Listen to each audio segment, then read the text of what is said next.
Baik, sebelumnya terima kasih atas kesempatannya. Perkenalkan, saya Nadia Maya. Di sini saya akan membahas mengenai soal ujian akhir semester untuk mata kuliah analisa laporan keuangan tahun 2021-2022. Namun sebelumnya saya mohon maaf bila nantinya ada salah kata ataupun perhitungan. Mohon diingatkan, saya sangat membuka untuk adanya kritik dan saran. Memasuki soal yang pertama dari A, pemahaman konsep. Nomor 1, analisis kredit meliputi analisis kualitatif dan kuantitatif. Jelaskan perbedaan dari kedua analisis tersebut secara singkat.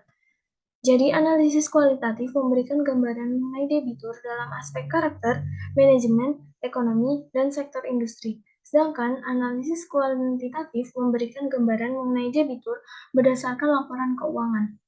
Saat analisis kualitatif membahas ataupun meneliti dari karakter si debitur, baik dari riwayat hidup ataupun kemampuan dia untuk membayar hutangnya kembali. Sedangkan di analisis kuantitatif ini hanya melihat pada laporan keuangan seperti laporan laba rugi, posisi keuangan, arus kas, dan lain-lain. Nomor 2, salah satu analisis kualitatif yang dapat digunakan adalah memperhatikan konsep 5C. Jelaskan secara singkat elemen C apa yang paling penting menjadi pertimbangan utama pada analisis kredit. 5C adalah kumpulan dari karakter, capacity, capital, collateral, dan condition of economy. Dan biasanya elemen yang paling penting adalah karakter, karena menyangkut kemauan debitur untuk melunasi hutang. Kadang kan ada orang yang meskipun sudah punya uang, sudah mampu, tapi dia tidak mau melunasi hutangnya, masih ditunda-tunda terus. Jadi menurut saya, elemen paling penting dari 5C itu adalah karakter, karena menyangkut kemauan dari debitur untuk melunasi hutang. Soal ketiga, sebutkan rasio keuangan apa saja yang digunakan pada analisis kredit modal kerja. Rasio keuangan ada rasio likuiditas, rasio leverage atau hutang, rasio profitabilitas, dan rasio aktivitas. Nomor 4, jelaskan secara singkat perbedaan mendasar metode perhitungan modal kerja dengan pendekatan perkiraan kasar dan metode konversi kas atau cash conversion cycle. Ini saya sudah menyiapkan jawabannya. Untuk metode perhitungan modal kerja berdasarkan perkiraan kasar atau dirty method merupakan metode analisis yang menghasilkan perkiraan kasar. Sesuai namanya, metode ini banyak digunakan karena sangat sederhana. Sementara metode konversi kas atau cash conversion cycle merupakan metode pengukuran modal kerja yang menunjukkan jangka waktu yang dibutuhkan perusahaan sejak bahan baku dibeli, dibayarkan hingga piutang usaha dari penjualan tertagih. Jadi bisa dibilang metode CCC ini lebih ribet dari dirty method. Yang kelima, sebutkan dan jelaskan secara singkat dasar utama minimal 2 elemen persetujuan realisasi kredit terkait jumlah kredit dan jangka waktu pinjaman. Ini jawaban menurut saya. Di antara elemen yang penting agar kredit modal kerja disetujui adalah perputaran piutang, perputaran persediaan, dan quick ratio. Jangka waktunya biasanya pendek, berkisar 1-3 tahun, dengan nominal sebesar kebutuhan modal kerja dikurangi modal kerja neto saat ini, atau bisa didapat dari aset lancar dikurangi liabilitas lancar.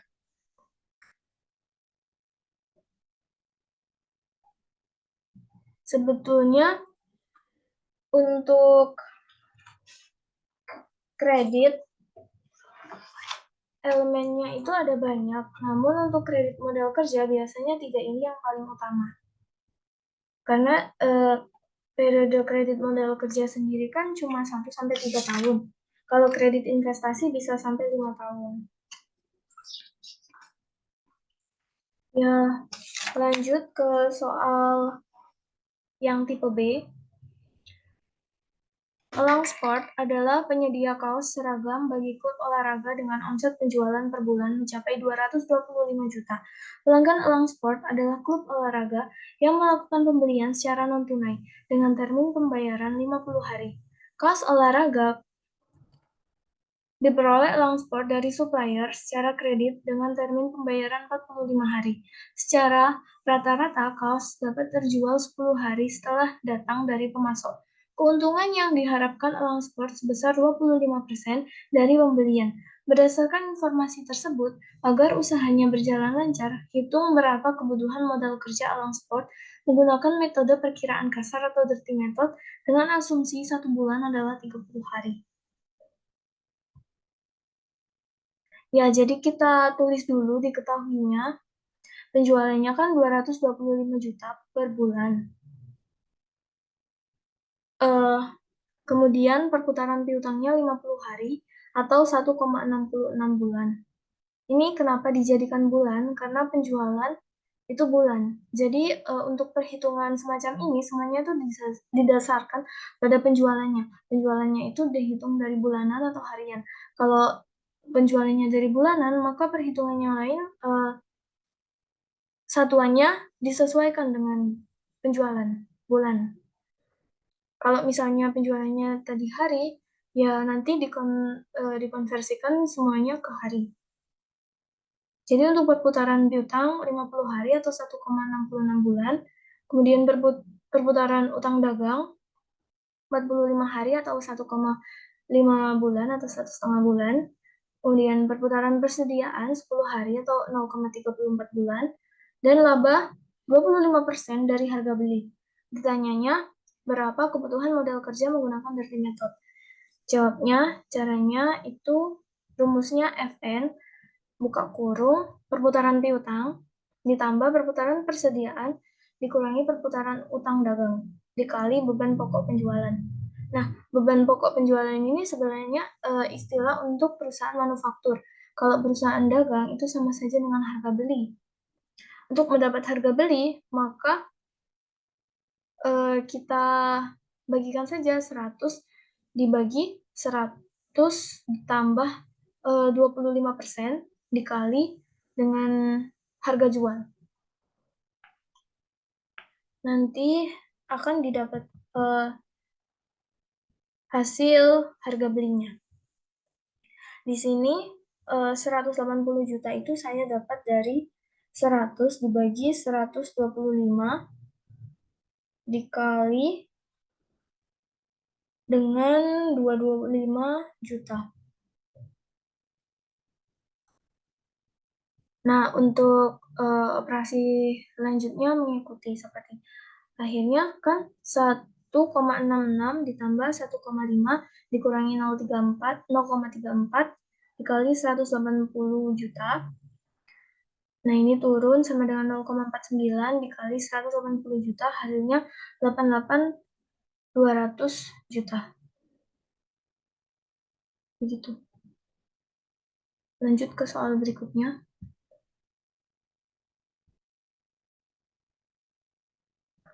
Seandainya Anda bekerja di salah satu bank swasta dan ditugaskan untuk menganalisis usulan kredit modal kerja dari perusahaan UHWP pada tahun 2022, perusahaan ingin memperluas daerah pemasaran yang diperkirakan penjualan akan meningkat sebesar 25% dari penjualan tahun 2021. Untuk mendukung rencana tersebut, perusahaan memerlukan tambahan modal kerja sehingga perusahaan mengajukan kredit modal kerja sebesar 150 juta. Berikut adalah data laporan keuangan perusahaan tersebut pada akhir tahun 2021, serta rasio keuangan industri. Di sini ada laporan posisi keuangan, atau dulu disebut neraca, dan juga laporan laba rugi. Tak lupa juga ada rasio keuangannya. Pertanyaannya, berdasarkan data laporan posisi keuangan perusahaan pada tahun 2021 tersebut, maka yang A. Menghitung rasio keuangan UHWP pada tabel rasio keuangan. Perhitungan rasio harus disertakan, tidak hanya hasil akhir. Yang kedua, menganalisis apakah UHWP layak diberikan kredit modal kerja. Jelaskan alasan keputusan saudara. Yang C. Hitunglah kebutuhan modal kerja tahun 2022 dengan menggunakan pendekatan metode konversi kas atau cash conversion cycle.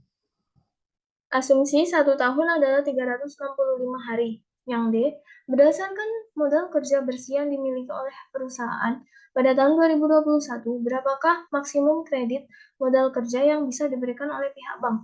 Apakah sesuai dengan jumlah kredit modal kerja yang diajukan perusahaan? Berikan penjelasan disertai dengan bukti perhitungan. Ya, ini mari dikerjakan. Jadi ini datanya sudah ada jawaban. Saya sudah menyiapkan jawaban seperti berikut ini. Sebelumnya perlu diingat bahwa data ini itu dalam ribuan. Mungkin 80.000 ditambah 30 lagi, atau 80 juta. Sepertinya begitu. Jadi semuanya itu masih nyimpan 30. Yang pertama, A. Menghitung rasio keuangan UHWP pada tabel rasio keuangan. Perhitungan rasio harus disertakan, tidak hanya hasil akhir. Rasio keuangan. Ya, di tabel ini kan yang pertama itu operating profit margin atau OPM. Cara menghitung rasio OPM itu dari ini 140.000 dibagi 135 dikali 100%. 140.000 itu didapat dari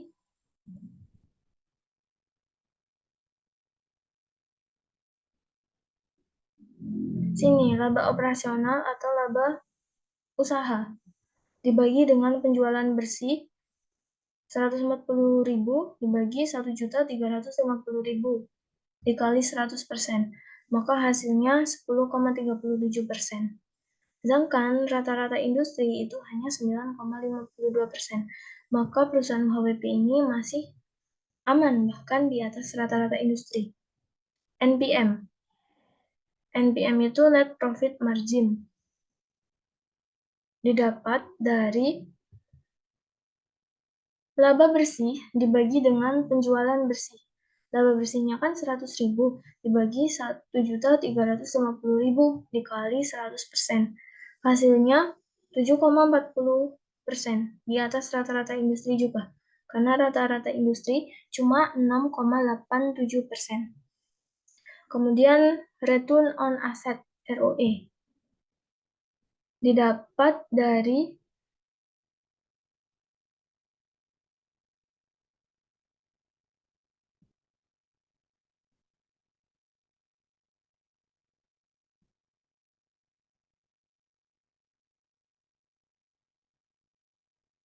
ini.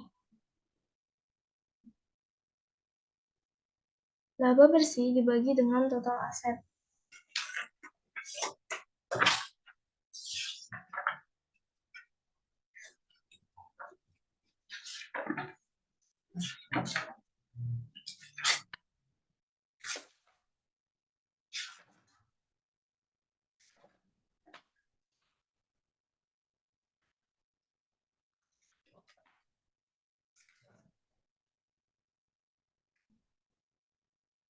Dikali 100%. Maka hasilnya 7,78% di atas rata-rata industri yang cuma 6,92%. Kemudian DTA atau Debt to Total Asset ini didapat dari ini total liabilitas 545.000 dibagi total asetnya 1.285.000 dikali 100%. Hasilnya 42,41%, sedikit di bawah rata-rata industri yang 45,75%. Lanjut ada IT atau inventory turnover, itu didapat dari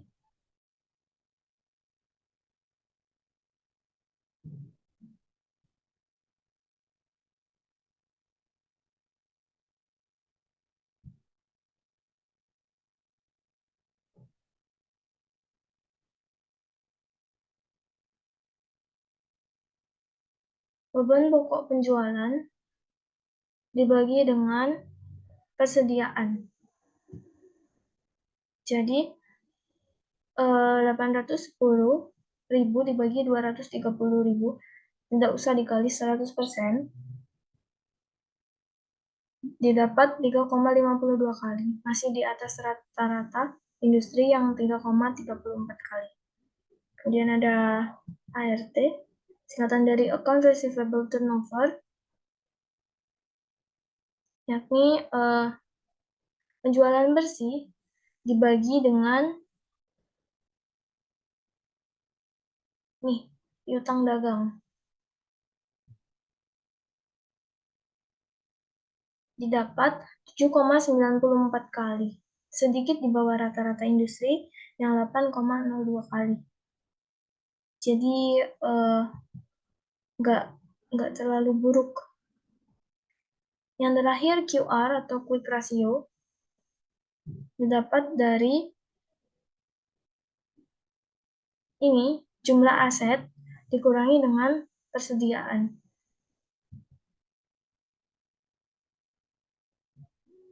Dibagi 350.000 dari jumlah liabilitas lancar. Baru dikali 100%. Hasilnya 71,42%, sedikit di bawah rata-rata industri, yakni 74,56%.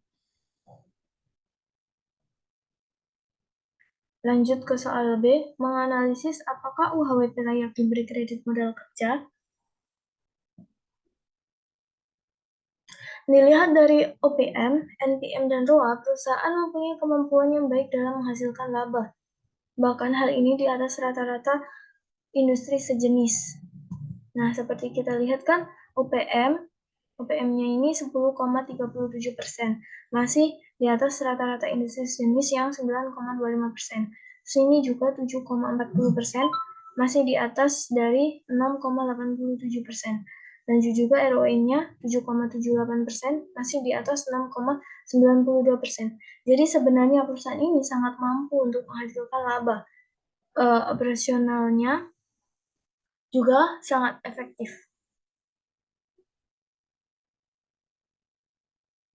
Namun yang kedua itu, dari kemampuan perusahaan membayar hutang sedikit di bawah rata-rata industri, namun masih tergolong aman.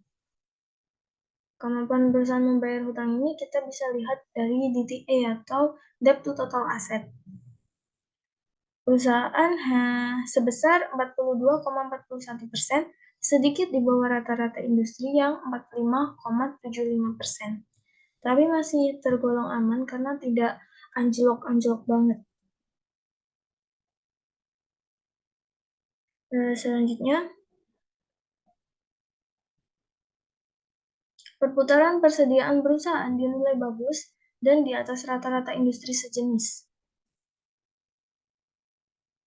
Nah, ini inventory turnover-nya 3,52 kali, sedangkan industri sejenis hanya 3,34 kali. Masih aman, bahkan bagus. Bisa dinilai sangat bagus. Berarti barangnya perusahaan ini terjualnya lumayan cepat.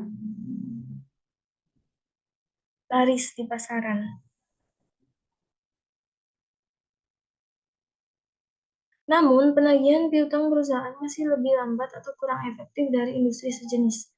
Penagihan piutang itu dari account receivable turnover 7,94 kali, sedikit di bawah rata-rata industri yang 8,02 kali. Tapi tidak buruk-buruk amat ya sebenarnya. Namun bisa diselesaikan jika perusahaan itu lebih membuat kebijakan agar piutangnya itu tertagih semua. Dan yang terakhir itu, dari segi likuiditas perusahaan masih sedikit di bawah perusahaan sejenis. Hal ini mungkin dikarenakan piutang tak tertagih. Karena kan quick ratio atau likuiditasnya kan diambil dari jumlah aset lancar dikurangi dengan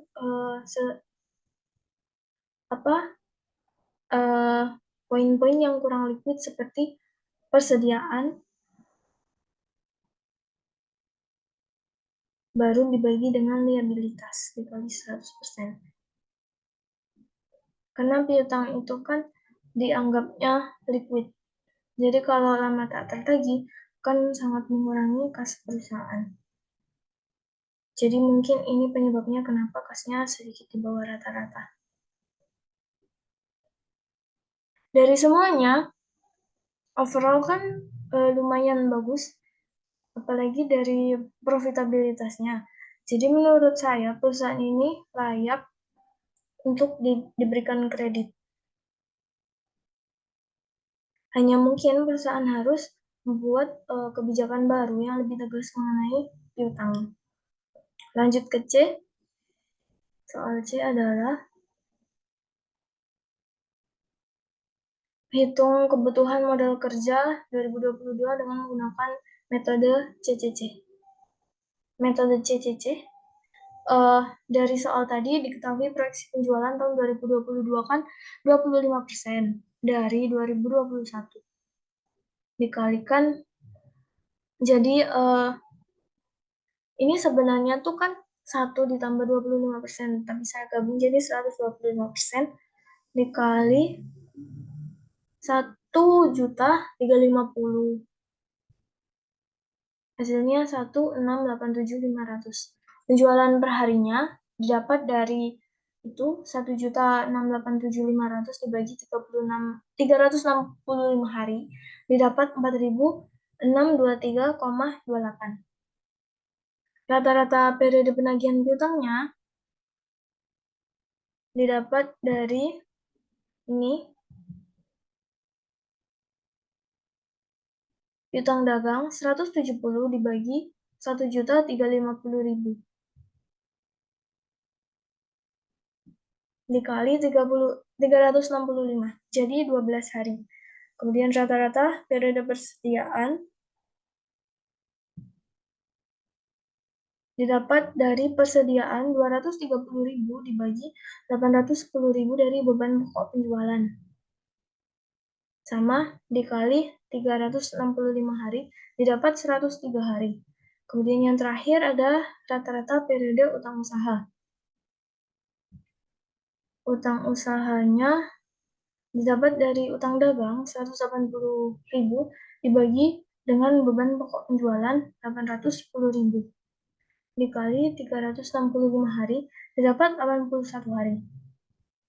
CCC sama dengan 12. Ini 12 hari ditambah 103 hari dikurangi 81 hari didapat 34 hari. Kebutuhan modal kerja CCC dikali penjualan per hari. CCC-nya kan 34 dikali 4.623,28 sama dengan 197.191,52. Jangan lupa ini sebenarnya kan masih nyimpen 03 karena dari laporan keuangannya itu ditulisnya ribuan.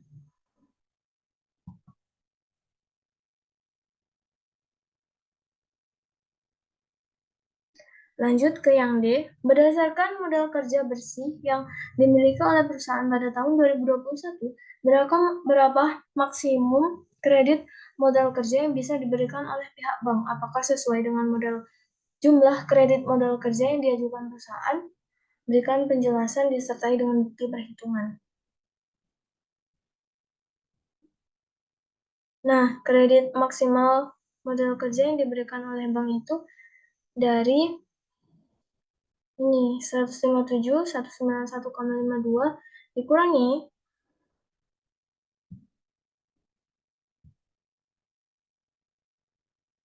ini jumlah aset lancar dikurangi liabilitas lancar.